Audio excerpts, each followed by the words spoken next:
Assalamu alaikum. Today's topic of lecture is splenomegaly. Basically, splenomegaly, if you talk of splenomegaly, it basically comes in a medical field because mostly the splenomegaly patient goes to uh, medical wards. But surgical interventions are required once the splenomegaly is hugely enlarged or in certain conditions where the too much blood transfusions are required, or when the like in spherocytosis or idiopathic thrombocytopenic purpura, where the morphological structure of the hemoglobin or the blood cells or the platelets is changed. So in those cases we need to do the uh, uh, splenectomy, removal of the spleen.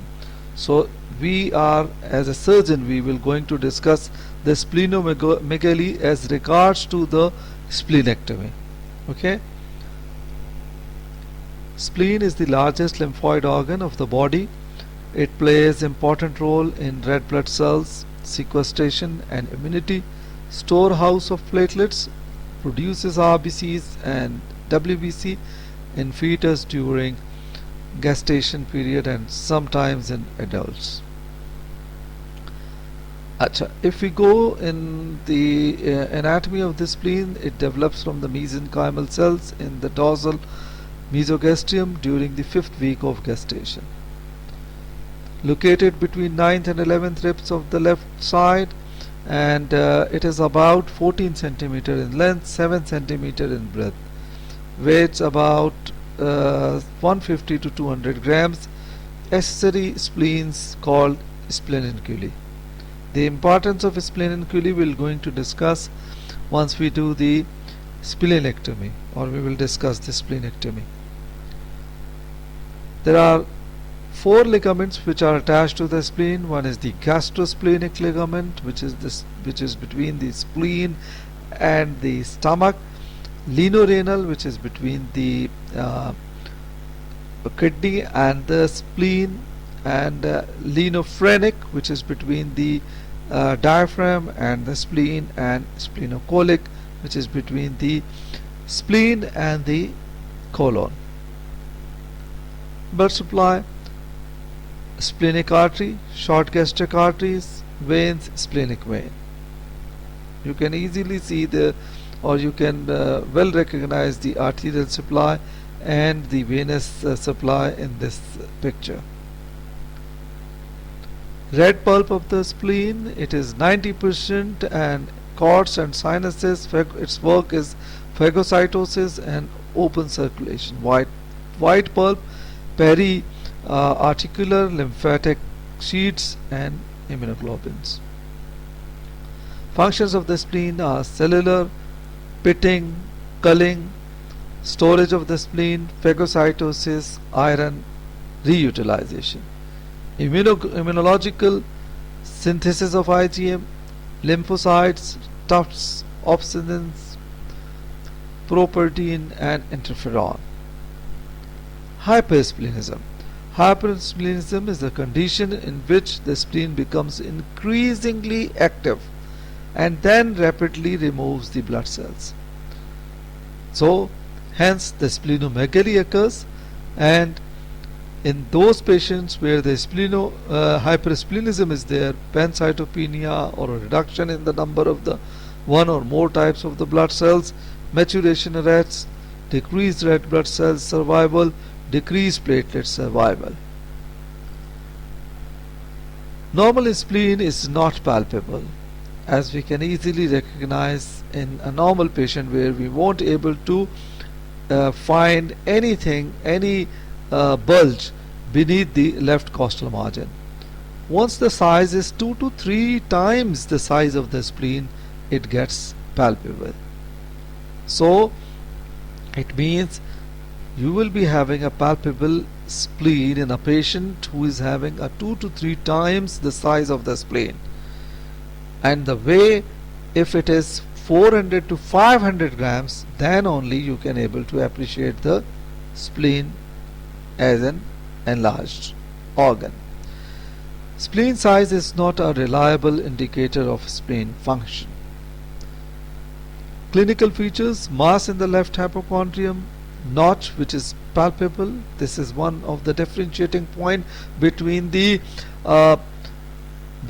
any mass which is other than the spleen. Supposingly the same mass which is arising from the colon, it won't be having any splenic notch, a notch palpable.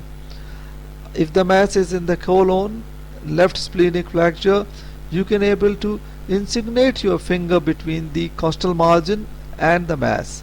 However, you won't be able to do that in the cases of spleen. It moves with respiration, it is dull on percussion, direction is towards the from left to right iliac fossa, so left hypochondrium to the right iliac fossa.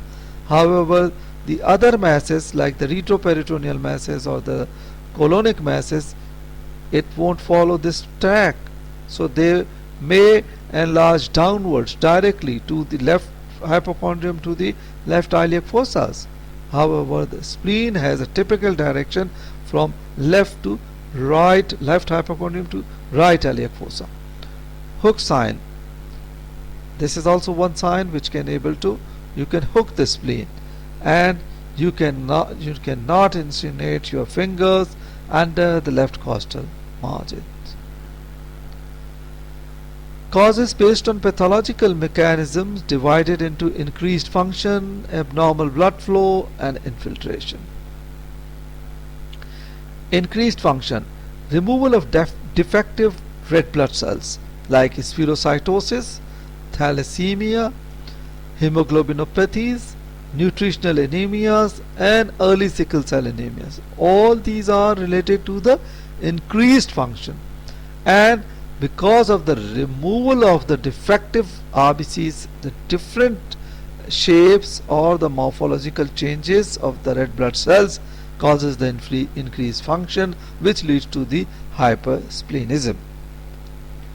Immune hyperplasia: response to infection like viral, bacterial, fungal, parasitic, mononucleosis, AIDS, viral hepatitis, subacute bacterial endocarditis, bacterial septicemia, splenic abscess, typhoid fever, brucellosis, leptospirosis, tuberculosis, histoplasmosis, malaria, leishmaniasis, trypanosomiasis, disorders of the immune regulation, rheumatoid arthritis, systemic lupus erythematosus, SLE, and serum sickness, autoimmune hemolytic anemia, sarcoidosis, and drug reactions. All these conditions can cause the hyperplasia and increased in the size of the spleen. Extramedullary hematopoiesis, myelofibrosis, marrow infiltration by tumor, leukemias, and marrow damage by radiation toxins. Abnormal blood flow: organ failure like due to cirrhosis, it could be vascular like hepatic venous obstruction, portal vein obstruction, Buchiari syndrome, and splenic vein obstruction. Infections like hepatic schistosomiasis and hepatic echinocosis. Metabolic diseases like infiltration due to the Cotter's disease, Niemann-Pick disease, alpha mononucleosis, Hurler syndrome, amyloidosis, and Tenggier's disease. Benign and malignant infiltrations, leukemias, acute, chronic, lymphoid, and myeloid, lymphomas, Hodgkin's, non-Hodgkin's, myeloproliferative diseases, metastatic tumors like commonly melanomas, histiocytosis, hemangiomas, lymphangioma, splenic cyst, hematomas, eosinophilic granuloma, and littoral cell angioma. So these are, different conditions which can lead to the infiltration of the spleen with the malignant cells or the malignant diseases. causes of massive splenomegaly.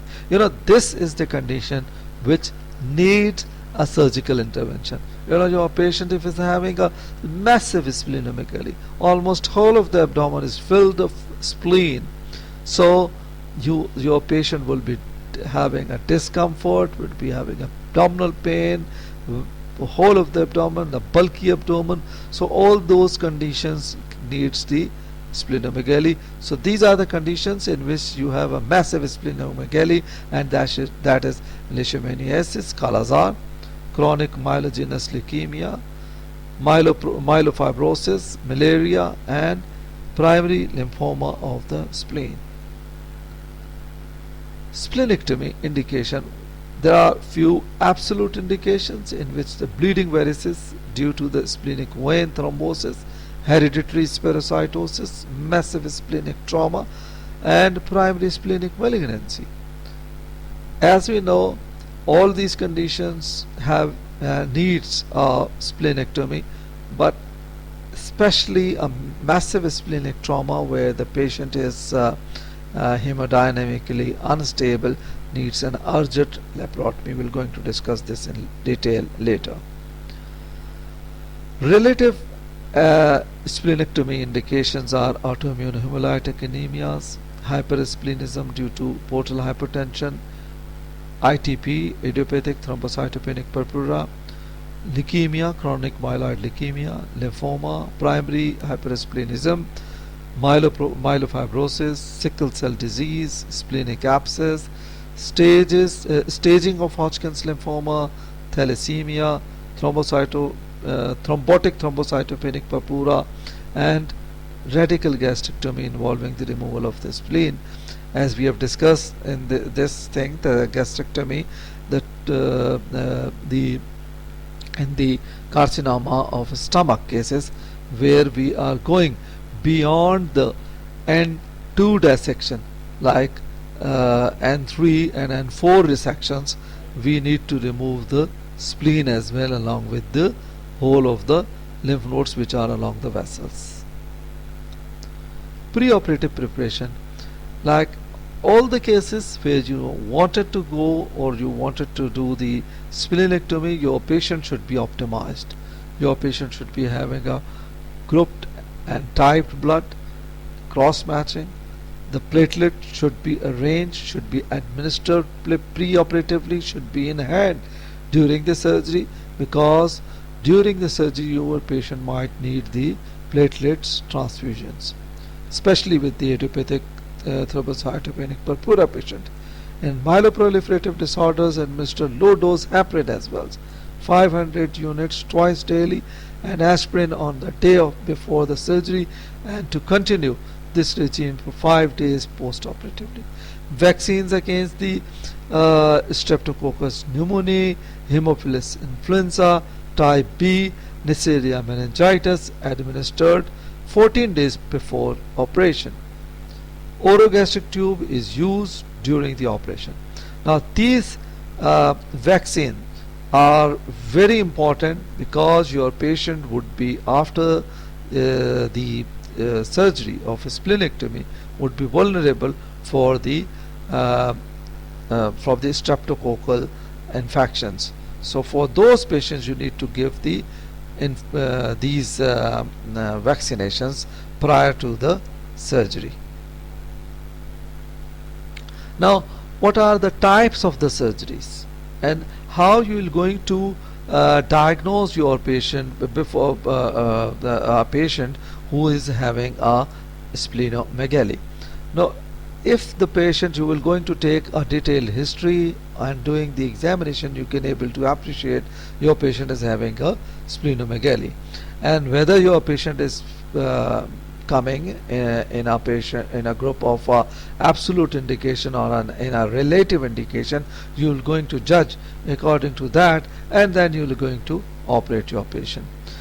But very importantly, your patient who is coming with a surgical trauma, blunt abdominal trauma or a penetrating trauma, so in those cases you need to, especially in the cases of blunt abdominal trauma where the splenic trauma is highly, you can say, the patients are prone to develop the splenic trauma.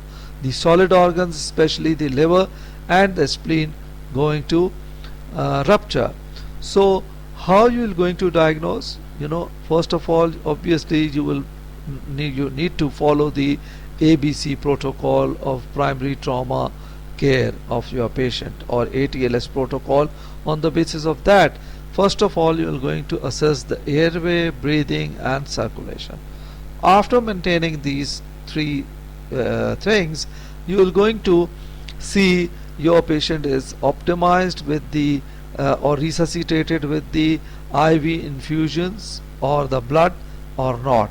If your patient, even after an adequate resuscitation, is not responding to your resuscitative measures, it means your patient need a further treatment. It means your patient might be having a splenic trauma or a liver trauma. So in those cases, how you will going to assess? So first of all, the most important is the clinical examination. If your patient is having a bruising on the left side of the chest, if your patient is having a broken ribs, lower especially from 9 to 11th or 12th rib, if these are broken during the trauma, and that is there, if the capitis is there on the left side, if your patient is having a difficulty in a breathing, and on the left side there are bruising, and there is one sign which is called a Keher signs.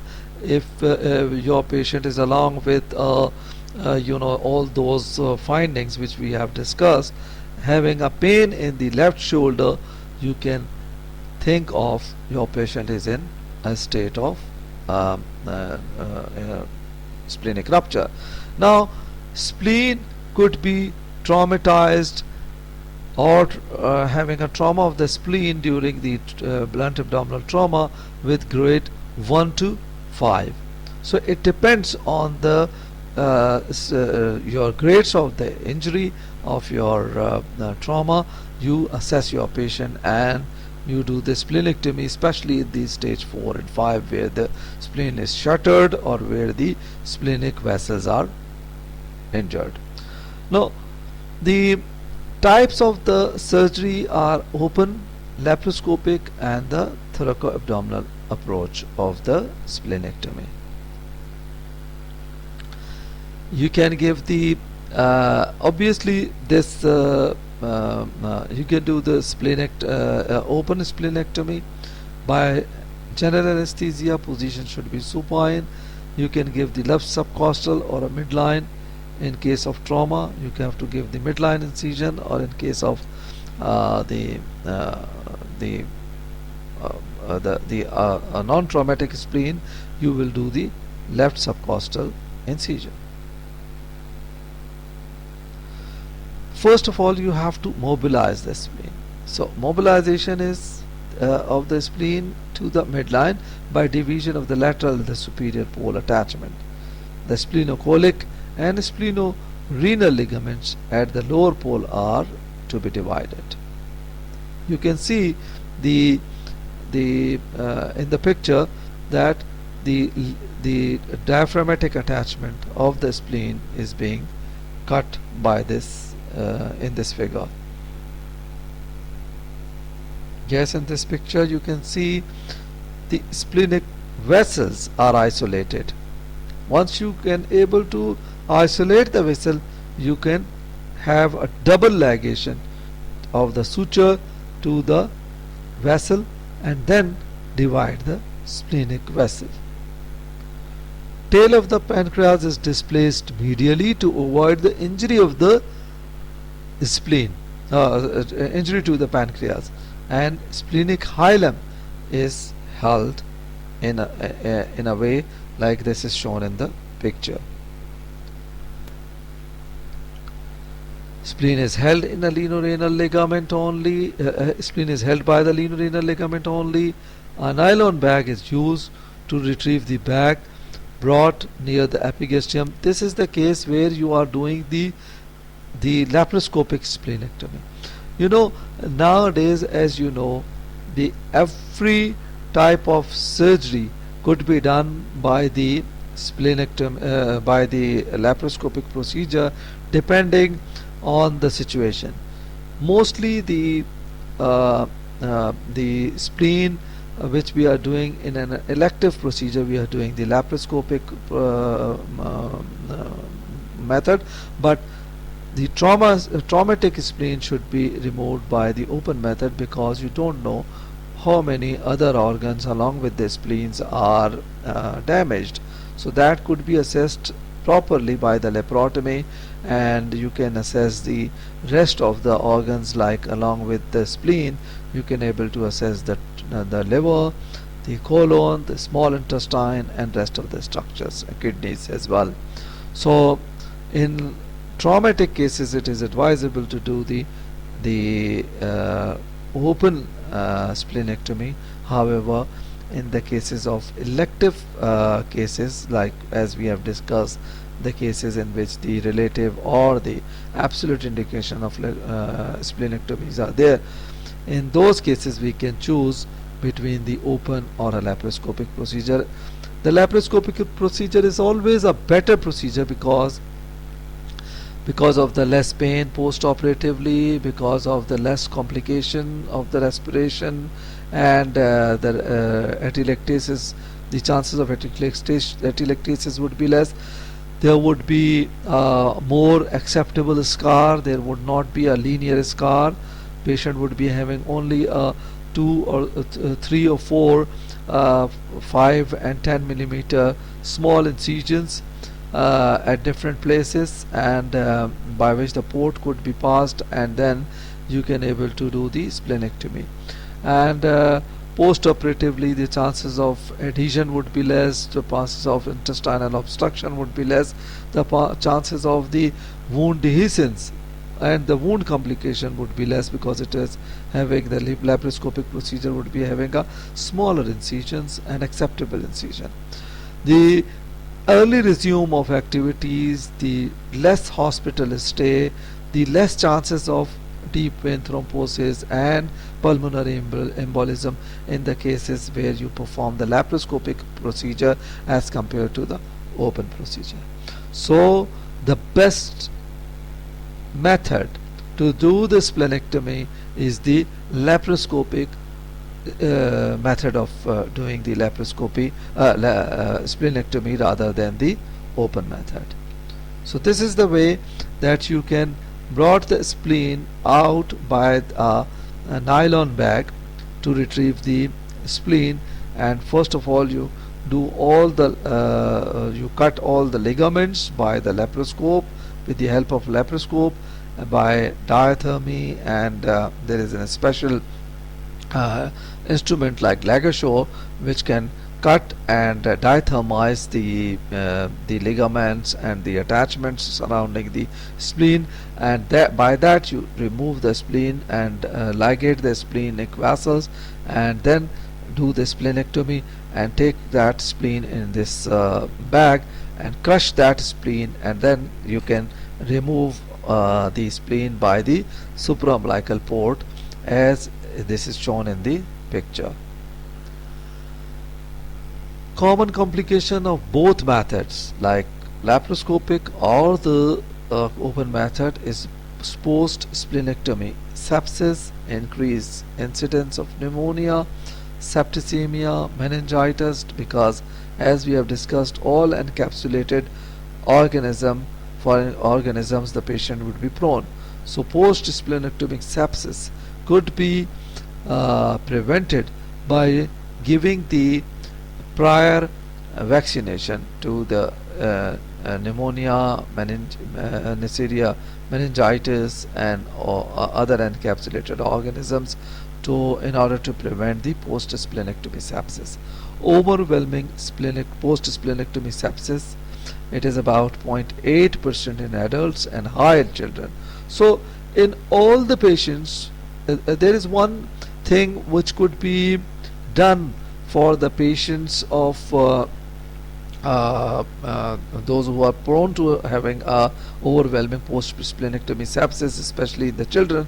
You don't do the splenectomy, but you try to save the spleen. So that procedure is called the splenography. So rather than removing the whole of the spleen, if you can able to protect the spleen, or you can able to, you can say, prevent the spleen from removal or splenectomy in the method. Suppose your patient is having a damage of the upper pole of the spleen and rest of the spleen is normal and the splenic vessels supplying is not injured, so you just do the remove the upper portion, and you can ligate with a absorbable suture, or you can apply a mesh over it, and or you can apply a omentum over it, and then you can save the spleen by this method, which is called a splenography. Sometimes the spleen is having in a pieces of 3 or 4, but the splenic hilum is intact, the splenic vessels are intact. So in those cases, what you do, you can apply a mesh. The prosthetic mesh could be applied over that broken segments, and you can take that wrap over that spleen, or you can apply a omental wrap over that 2 or 3 pieces of spleen, and you can save the spleen by that method. So this overwhelming post-splenectomy sepsis could be prevented, especially in the children, because children are prone to have a sepsis. So in those cases, we try to save and do the utmost for our children to save the spleen. Thrombocytosis, yes, once you remove the spleen, there is an increase in the platelets count. So if that is there, the thrombocytosis occurs, then the chances of DVT and pulmonary embolism could be there. So what you do, just monitor the platelet counts. If the platelets count goes more than 7 lakhs, or if it goes more than 5 lakhs to 7 lakhs, then this is an indication where you can start the heparin, or you can give the treatment of the DVT to your patient.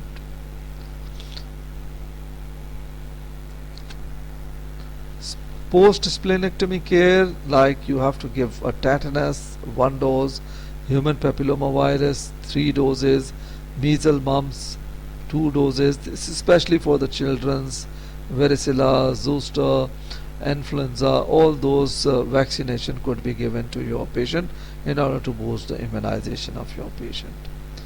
Antibiotic prophylaxis should be given, and to prevent the overwhelming post-splenectomy infections. Penicillins given for 2 years after the splenectomy in children. So regarding the spleen, if we go and see the just absolute splenic indications, as we have discussed, these are the spherocytosis, massive splenic trauma, and the primary.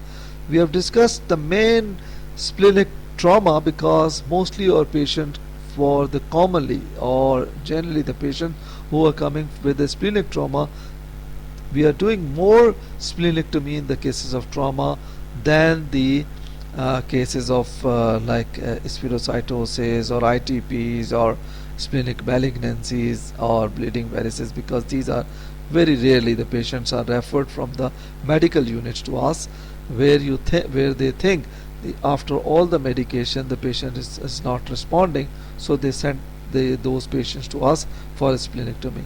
But as a surgical emergency, the most importance of the absolute indication of splenectomy is a massive splenic trauma, and that we know that how the patient will be presented. That we know that your patient will present with a lower left side rib fractures, or there would be a bruising over the left costal margin, or there would be less patient will not be using that part of the ribs, and so the patient would be having a you can say difficulty in breathing, and there will be tenderness all over the abdomen, and the Keher signs, the pain in the left side of the shoulder, is an indication where you think that your patient is having a massive splenic trauma.